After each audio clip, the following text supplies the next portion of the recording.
뻔뻔한 저희 시어머니 때문에 얼마 전엔 경찰까지 찾아오고 아주 난리도 아니었어요. 큰 집안 싸움으로 번질 뻔했지요. 친정에서는 사돈 알기를 얼마나 우습게 알아서 저러는 거냐며 저한테 이혼까지 생각해보라고 할 정도로 기분이 상해 있었죠. 지금은 어찌어찌 잘 해결이 되긴 했습니다. 시어머니 때문에 풍파가 있긴 했지만 솔직히 이혼까지 해야 하나 싶을 정도로 저랑 남편 두 사람 사이에는 그렇다 할 문제가 없었거든요. 아직도 친정부모님은 앙금이 남아있는 것 같긴 하지만 그래도 일이 해결되었고 당사자인 제 동생 또한 이젠 괜찮다고 하니 잘 해결되어서 참 다행이구나 싶기도 해요. 게다가 다른 건 몰라도 이번 일을 계기로 시댁과 거리를 두게 된 지금 며느리인 제 입장에서는 오히려 편하기도 하고요. 그리고 남편이 원래도 저에게 잘하긴 했지만 이번 일로 제 동생이며 친정 부모님께도 더 잘하게 되었고요. 결과적으로는 다 잘 됐구나 그렇게 생각하려고 합니다. 신혼 때 신혼집을 시댁과 엄청 가까운 곳으로 구했어요. 차로 10분이면 도착할 거리다 보니 원치 않아도 시어머니와 마주치는 일이 많을 수밖에 없었습니다. 애초에 시댁과 가까운 곳에 신혼살림을 차린 게 잘못이긴 했지만 그 당시에는 그쪽에 신혼집을 구하는 것보다 더 좋은 방법이 따로 없기도 했어요. 아무튼 그 덕분에 제가 여러모로 고생을 했어요. 결혼 준비할 때는 전혀 눈치도 못 챈 시어머니의 본성 때문에 말이죠. 맘고생은 물론이고 몸도 같이 고생을 했어요. 아무래도 거리가 가깝다 보니 시도 때도 없이 찾아오는 시어머니를 막을 방법이 따로 없었거든요. 신혼 때 시어머니가 혹시나 너네들 출근해서 집에 없을 때 무슨 일이라도 생기면 어쩌냐며 신혼집 비밀번호를 물어왔어요. 그땐 별다른 의심 없이 무슨 일이 벌어질지도 모른 채 비밀번호를 알려드렸죠. 그걸 시작으로 시어머니는 시도 때도 없이 신혼집에 들락날락 하셨어요. 저희들 출근해서 집에 없을 때도 자주 찾아왔습니다. 말로는 저희 맞벌이 하느라 바쁜데 밀린 집안일 좀 도와주겠다 하고 오신 거였는데 집안일을 도와준다기보단 며느리 꼬투리 잡을 거 뭐 있나 확인하러 찾아오셨던 거나 마찬가지였죠. 맘먹고 제 흠을 잡으려고 찾아오시는데 남편이 중간 역할을 잘해줬어도 역부족이었습니다. 뭐 하나 건덕지만 있으면 그 길로 저희 퇴근할 때까지 집에 눌러앉아서 퇴근해서 지친 저를 붙잡고 살림하는 법 알려준다며 이것저것 지적을 하고 잔소리만 잔뜩 늘어놓고 집에 돌아가곤 했었죠. 한 번은 냉장고 안에 제가 해놓은 반찬을 보고 음식 맛이 뭐 그러냐며 그걸 가지고 잔소리를 했어요. 제 딴에는 언제까지 반찬 사 먹고 외식하고 그럴 수는 없으니 나름 노력해 본 거였는데 그걸 가지고 며칠 동안 잡들이를 당하니 열심히 해보려는 마음도 쏙 사라지더라고요. 그래서 다시 처음처럼 반찬 가게 반찬을 사다가 쟁여놓고 그랬는데 그 후엔 또 우리 아들 뼈 빠지게 일하는데 조미료 투성이에 몸에도 안 좋은 가게 반찬을 먹이냐며 그걸 가지고 잔소리를 하셨고 그 덕에 냉장고는 싹 다 비워버리고 집에 돌아오는 길에 남편과 만나 외식을 하고 들어오고 그렇게 했네요. 집이 가깝다 보니 장 보러 갈 때마다 저희를 불러내서 대신 계산시키는 것도 부지기수였어요. 그걸로 저희 밑반찬이라도 해주셨다면 그걸 불만이라고 하는 제가 나쁜 사람이겠지만 아들 끼니 걱정하시는 분치고 저희한테 콩나물국 한 번 끓여주신 적이 없던 게 저희 시어머니였습니다. 한 번은 이대로 못 견디겠다 싶어 시어머니 모르게 비밀번호를 바꿔버린 적도 있었죠. 물론 일주일도 안 돼서 시어머니에게 다시 비밀번호를 알려줘야 했습니다. 밤낮이고 찾아와 문 두들기며 큰소리 내시고 이웃분들께 민폐를 끼치는데 다시 알려주지 않을 수가 없었어요. 이 지경까지 오게 되니 잘 버티고 있다고 생각했던 제가 먼저 무너지게 되더라고요. 그나마 남편이 중간 역할을 해준다고 노력은 했지만 그것도 소용없을 정도로 제가 스트레스 때문에 고생을 했어요. 그나마 남편이 그 정도 해줬기에 버텼다는 생각이에요. 남편 아니었으면 아마 진작에 무너지고도 남았을 거예요. 아무튼 더는 남편도 이 상황을 두고 볼 수 없었나 봐요. 그냥 자기가 출퇴근 더 힘들게 하면 되는 거 아니냐 하며 그냥 집 내놓고 하루빨리 시어머니 곁을 떠나버리자고 먼저 제안을 해왔습니다. 저도 웬만하면 그냥 참겠다고 했었겠지만 정말 마지막에 마지막까지 와있던 상황이라 남편 제안을 받아들이고 그 주에 곧바로 부동산 찾아가 집을 내놨습니다. 어찌어찌 운 좋게 집이 생각보다 빨리 나가게 되면서 시어머니도 모르게 이사를 나갈 수 있었죠. 이사 가는 날 시어머니가 어떻게 부모한테 말도 없이 이사를 가냐며 난리법석을 떠셨지만 이미 팔려버린 집인데 별다른 방법이 없었으니 금방 포기하셨어요. 그렇게 시어머니와의 길고도 짧은 악연은 끝나는가 싶었어요. 시댁 근처에서 떠나버리니 삶의 질이 말할 것도 없이 좋아졌죠. 그렇다고 시댁과 연을 끊고 지내게 된 건 아니고 명절 때나 생신 때는 당연히 찾아가고 그랬지만 일주일에 3-4번 보는 것과 비교해본다면 1년에 3-4번 찾아뵙는 게 비교할 수 없을 정도로 좋은 상황이었으니 저도 그간 쌓인 악감정은 금세 풀어버릴 수 있겠구나 싶었죠. 이사가고 몇 달간은 오히려 저도 시댁에 제 나름대로 평소보다 더 잘하게 되더라고요. 그런데 제가 모르던 문제가 하나 있었으니 그건 제 동생이었어요. 제 동생은 대학교 다닐 때부터 쭉 카페에서 아르바이트를 해왔고 그러다 보니 자연스럽게 진로를 그쪽으로 정하게 되었어요. 관련 자격증도 취득하고 하면서 카페를 하나 창업해보겠다고 알아보고 있던 와중이었습니다. 그 시기가 저희 결혼할 시기랑 맞물렸던 상황이었고 저희가 신혼살림 차리고 살다 보니 이쪽이 주거단지 규모에 비해 경쟁도 많이 없고 어쨌든 언니인 제가 가깝다 보니 어떻게든 도움이 될 수 있지 않겠나 싶어서 저희 동네를 소개시켜줬고 동생은 저 하나만 보고 거기다가 카페를 창업하게 되었던 거예요. 동생한테 저희 동네를 소개시켜줄 적에는 저희도 그 동네에서 못해도 5년은 더 살지 않겠나 하던 상황이었죠. 그런데 시어머니와의 불화로 저희가 급하게 이사를 나가게 되면서 동생 혼자 그 동네에 남아버리게 된 상황이 돼버린 거였어요.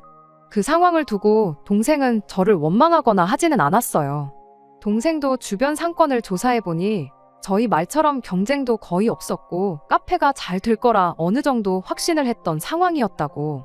저희가 살고 있지 않았어도 이 동네를 알았다면 응당 이쪽에 창업을 했을 거라고 미안해하지 않아도 된다고 해왔어요. 시어머니와의 문제야 고부간의 문제지 그게 동생인 자기랑은 아무 관계도 없는 거 아니겠냐고 말해왔고 저도 남편도 이 부분에 대해서는 설마 시어머니가 그렇게까지 하겠어 하고 생각을 했어요. 저희가 또 한 번 시어머니를 과소평가했던 거였죠. 앞서 말씀드렸던 것처럼 이런 상황을 얼마 전까지는 전혀 모르고 있었어요. 동생은 장사가 엄청 잘 돼서 조만간 갑부가 될 것 같다는 식으로 이야기를 해왔기도 해서 시어머니랑은 아무런 문제가 없는 거구나 다행이다 하고 생각하고 있었죠. 그런데 사실은 그게 아니었던 거예요. 동생이 몇 달 동안 버티고 버티다 못해 얼마 전에 저한테 먼저 연락을 해왔어요. 문제는 말 안 해도 뻔하죠. 저희 시어머니 때문이었습니다. 동생이 가게 오픈하고 얼마 지나지 않아서 시어머니가 가게에 찾아왔었답니다. 커피 한 잔을 주문했는데 당연한 듯 계산을 안 하고 자리로 가서 앉아버렸다 하더라고요. 동생은 그래도 오픈 초반이고 커피 한 잔인데 괜찮겠지 하는 마음으로 그냥 음료수를 내줬다고 하더라고요. 문제는 그날 이후로 시어머니가 매일같이 찾아와 당연한 듯 공짜로 커피 한 잔씩 가져갔다고 하는 거예요.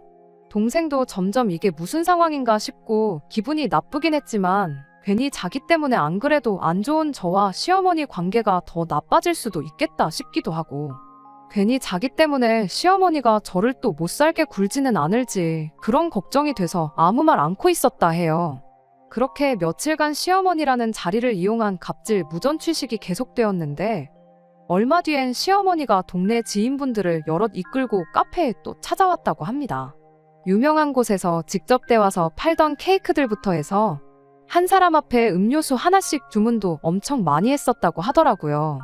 동생은 그동안 자기가 시어머니한테 공짜로 드린 게 있으니 매상 좀 올려주려고 손님들 데리고 오셨구나 싶어서 좋았대요. 그런데 막상 계산할 때 되니 시어머니가 가족끼리 돈을 받을 거냐며 배째라는 식으로 나왔답니다. 그때 찍힌 것만 10만 원 가까이 나왔는데 시어머니가 제 동생한테 이번에 자기 체면 한번 살려주면 이 사람들이 다 나중에 손님으로 돌아오는 거 아니겠냐는 식으로 말을 꺼냈대요. 여기서 돈을 받으면 동네 사람들 앞에서 당신 망신사를 주는 거라고 나오는데 동생은 그때 또 제 생각해서 한 번만 더 참자고 생각을 했고 대신에 다음번부터는 더 이상 공짜는 없다. 계산을 꼭 하셔야 한다. 몇 번이고 강조를 했다고 합니다. 시어머니는 사돈 처녀가 언니랑은 다르게 융통성이 있고 경우가 바르다며 좋아라 하셨고, 동생 말에도 몇 번이고 알겠다고, 동네 장사는 원래 이렇게 하는 거 아니겠냐며 벌써 단골이 10명이나 생긴 거나 마찬가지라고 너스레까지 떨었답니다. 여기까지만 들으면 아무런 문제가 없는 상황이었고, 동생도 좋은 게 좋은 거라고 넘어가려고 했는데, 진짜 문제는 그날 이후에 터져버리고 말았던 거예요. 시어머니가 중간에 무슨 말을 어떻게 해서 그렇게 된 건지는 모르겠지만, 그날 시어머니가 데려온 동네분들까지 그날부터 매일같이 가게에 찾아와 당연한 듯이 공짜로 달라고 요구하기 시작했다는 겁니다. 동생은 그때 한 번만 해드렸던 거라 단호하게 공짜로 해달라는 동네 사람들 뻔뻔한 요구를 거절했는데, 그 동네분들이 말이 다르지 않냐며 그 자리에 시어머니를 끌고 와서는 일을 더 크게 만들기 시작했다는 거예요.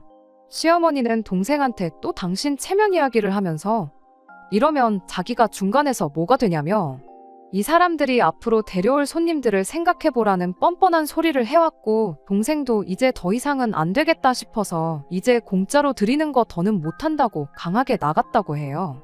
시어머니는 지인들과 입을 모아서 제 동생에게 동네 장사 어떻게 하는 건지 알려준다고 본때를 보여준다며 벼르고 돌아갔다고 합니다. 그리고 그날 이후로 고의적인 영업방해를 시작했다고 해요.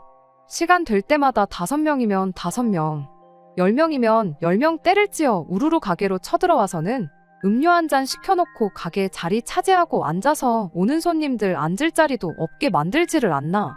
동네에 동생 가게 위생 상태가 어떻다 저떻다며 있지도 않은 헛소문을 내지를 않나. 아주 진상짓도 그런 진상짓이 없었답니다. 동생이 카페에서 일한 경력만 아르바이트 포함해서 10년이 넘는데 그 정도 진상들은 봤던 적이 없다고 할 정도였어요. 결국 동생이 버티다 못해 항복을 하게 되었고, 그 이후로부터 시어머니를 위시한 그 동네분들이 틈날 때마다 와서 돈 한 푼 안 내고 가는 상황인데, 하루에도 몇 번씩 오는 그 사람들 때문에 이제 더는 못 버티겠다고 저한테 연락을 해왔던 거예요. 그 말을 들으니 아주 피가 거꾸로 솟더라고요. 저한테 시집살이 그렇게 시켰던 걸로 모자라 이제는 저를 볼모로 잡고 제 가족한테까지 피해를 끼치고 있으니, 솔직히 제 시어머니고 제 남편의 어머니라지만 저게 사람인가 싶더라고요. 그래서 그 길로 회사에 사정 설명에 반차 써버리고 동생 카페로 갔어요. 어떻게 해야 할지 몰라 동생이 장부를 따로 만들어 놓긴 했는데, 근 3달이라는 짧은 시간 동안 시어머니와 그 일행들이 공짜로 헤쳐먹은 게 무려 200만 원에 달했습니다. 그 장부 들고 곧바로 시댁으로 찾아가 다 뒤집어 엎어놓으려고 했는데 시댁까지 갈 필요도 없었어요. 시어머니가 또 공짜 커피 얻어마시겠다고 그 동네분들이랑 가게로 찾아오더라고요. 시어머니는 제 얼굴을 보고 조금 당황한 표정을 지으셨다가 이내 제가 와 있는 걸 보고 상황 파악이 된 건지 나중에 오자며 같이 온 일행들 데리고 카페를 나가려고 하길래 제가 문 앞으로 뛰어가서 못 나가게 막고, 갈 땐 가더라도 그동안 내 동생한테 떼먹은 돈은 계산하고 가시라고 했습니다. 솔직히 그땐 너무 열이 받아 있었던지라 시어머니고 뭐고 눈에 보이는 것도 없었어요. 시어머니는 대번에 며느리가 시어머니도 몰라보고 뭐 하는 짓이냐며 언성을 높였습니다. 가게 밖으로 억지로 나가려는 시어머니랑 못 나가게 막으려는 저, 이렇게 해서 결국 몸싸움까지 일어나게 되었고요. 동생 업장에 피해가 갈 수도 있다는 건 그땐 생각도 못했어요. 아무튼 그렇게 가게 앞에서 고성이 오가고 난리통이 돼버리니 동네 사람들 너도 나도 할 것 없이 모여들더니 싸움 구경을 하기 시작하더라고요. 사람들이 모여들기 시작하니 그때서야 저도 아차 싶었어요. 괜히 저까지 나서서 동생 가게에 피해 끼치는 게 아닌가 싶었기 때문이었죠. 누가 신고했는지 경찰까지 오더라고요. 그래도 경찰분들이 상황 정리를 잘해주신 덕분에 더 이상 고성이 오가거나 하지는 않았습니다. 상황 설명을 하면서 저희 시어머니가 제 동생 가게에서 상습적으로 무전 취식을 해와서 그 돈을 받아내기 위해 제가 왔다는 사실을 말했어요. 경찰분들이 어떻게 좋게 중재를 하려고 하더라고요. 누가 봐도 명백히 시어머니와 그 일행분들 잘못이었다 보니 시어머니한테 아무리 가족이라도 돈을 안 내고 드시면 어떡하냐 계산을 하시라 한마디 해주더라고요. 그 와중에 여태껏 안 내고 먹은 돈이 200만 원이라는 소리를 듣고는 경찰분들도 헉하고 깜짝 놀라시더라고요. 아무튼 혼자 그렇게 드신 것도 아니고 여기 있는 분들이 다 돈 안 내고 드셨다 하니 조금씩 모으면 200만 원도 그렇게 큰 돈 아니겠냐. 장사하는 가게가 여기만 있는 것도 아니고 괜히 영업방해로 신고까지 당하면 일만 더 커진다. 그렇게 시어머니를 설득하기 시작했어요. 하지만 저희 시어머니 경찰분들 말에는 눈 하나 깜짝 않고 가족끼리 돈을 받는 게 말이나 되냐. 그리고 그깟 커피 몇 잔 마신 게 어떻게 200만 원이나 되고 그걸 어떻게 믿냐 고래고래 소리를 질러댔어요. 그러더니 이제 보니 시엠이 돈을 어떻게든지 친정에 빼돌리려고 제가 개수작을 부리고 있는 거라며 그렇게 가족들한테 돈 퍼주고 싶으면 네 돈으로 내줘라 하면서 그 책임을 저한테 떠넘기더라고요. 뻔뻔하게 나오는 시어머니 앞에 저도 결국 초강수를 둘 수밖에 없었습니다. 그러면 법대로 하면 되겠다고 시어머니를 고소하겠다고 했어요. 제가 법을 잘 아는 건 아니지만 언젠가 무전취식범은 고소가 가능하다는 뉴스를 봤던 것 같아서 꺼낸 말이었죠. 시어머니는 거기다 대고 친족 상도례라고 들어는 봤냐며 며느리인 제가 시어머니를 어떻게 고소할 거냐고 배째라 나오시더군요. 제가 어머님이 제 가게에서 무전취식한 것도 아니고 내 동생 가게에서 무전취식을 한 건데 왜 내가 고소를 한다고 생각하시느냐 한마디 했죠. 고소는 내 동생이 하면 되는 거 아니겠냐 하니 경찰분들이 좋게 좋게 넘어가자고 할 때도 목소리만 더 커지던 시어머니 목소리가 줄어들더라고요. 결국엔 법이 무섭긴 무서웠는지 시어머니가 꼬리를 내리기 시작했는데 마지막엔 또 동네 장사 이야기를 꺼내더군요. 동네 사람들 다 들으라는 식으로 아주 며느리가 시댁 알기를 우습게 알고 시어머니를 무시하는 꼴 좀 보라고 고래고래 소리를 치면서 제 동생 가게 이름을 외치더라고요. 돈에 미쳐서 시어른도 몰라보는 싸가지 없는 가게는 가지도 말고 팔아주지도 말라면서 당신 이름 석자를 걸고 제 동생 가게를 망하게 만들 거라는 소리를 서슴지 않고 하셨어요. 저도 뭐 1년 가까이 살긴 했지만 이사를 나갔으니 동네 사람하고는 거리가 멀었고 동생은 가게만 여기에 있다 뿐이지 또 한 동네 사람은 아니다 보니 동네 터줏대감인 시어머니와 그 일행들이 싸움 구경한다고 몰려있던 사람들한테 꺼낸 발언이 솔직히 무섭게 들리긴 했습니다. 그런데 저희 그런 예상과는 전혀 다른 일이 일어났어요. 싸움 구경을 하던 동네 주민분들이 시어머니한테 이게 뭐 하는 짓이냐며 빨리 떼먹은 돈이나 입금해주고 잘못했다 사과하라는 식으로 야유를 보내기 시작한 거였어요. 사람 그렇게 안 봤는데 가족들끼리 커피 한 잔을 더 팔아줘도 모자랄 상황에 어디 자식 같은 어린애들 돈을 떼먹는 게 말이나 되냐며 하나같이 입을 모아 시어머니와 그 일행들 욕을 하기 시작했는데 아직 정의는 살아있구나 싶었네요. 동네 사람들의 다 시어머니 아는 분들이 많으니 당연히 그쪽 편을 들 거라 생각했는데 예상외로 저희 편을 들어줬으니 말이에요. 결국 구경하던 사람들까지 저희 편을 들어주면서 시어머니는 어떻게 이 싸움을 더 유리하게 이끌어 나갈 상황이 보이질 않았는지 고소한다는 말에도 큰소리 치던 분이 결국 그동안 공짜로 뜯어먹은 돈을 그 자리에서 전부 계산하셨어요. 계산하면서도 시어머니 표정이 어디 한번 두고 보자는 억울한 표정을 하고 있었네요. 동생은 정신적인 소모가 너무 컸는지 한동안 가게를 못 열겠다며 친정에서 며칠 쉬다 온다고 들어갔고 결국 그것 때문에 친정에서도 이 상황을 다 알게 된 거예요. 남편한테 시어머니랑 한판 하고 온 이야기를 했는데 남편이 그 길로 친정으로 달려가서 대신 무릎 꿇고 죄송하다 사과하고 난리도 아니었네요. 동생 가게에 그 어떤 피해라도 생긴다면 자기가 다 책임지겠다고 하는데 친정 부모님은 자네가 한 것도 아닌데 왜 자네가 책임을 진다고 하냐며 시댁을 향한 불편한 감정을 숨기지 않으셨어요. 이때 정말 이혼 이야기까지 나오고 난리도 아니었는데 얼마 안 있어서 시아버지가 저희 친정까지 찾아왔습니다. 이거 싸움이 더 커지는 건가? 솔직히 엄청 걱정했는데 시아버지도 오셔서는 친정 부모님께 정말 패 끼쳐서 죄송하다고 사과를 해오셨어요. 그날 싸움 구경하던 사람들 중에 시아버지 아는 분도 몇 계셨나 봐요. 시아버지는 여태 이 상황을 모르고 계셨던 것이었고 심지어 저랑 남편이 계획보다 일찍 집을 팔아버리고 이사를 가게 된 상황 또한 시어머니 때문이었다는 걸 그날 처음 알게 되신 거죠. 그래서 저희 친정까지 찾아와서 진심 어린 사과를 하셨던 거고요.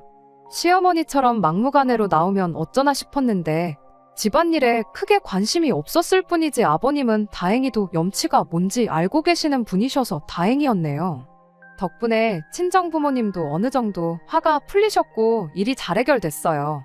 시아버지께서 만약에 이번 일로 가게에 피해가 가서 동네에서 장사를 못할 정도의 상황이 온다면 새로 가게 구하는 데 들어가는 비용 일체를 전부 대겠다. 그리고 시어머니며 그 지인들이며 절대 동생 가게 근처에 얼씬도 못하게 하겠다. 그런 약속을 하시고 시댁으로 돌아가셨습니다.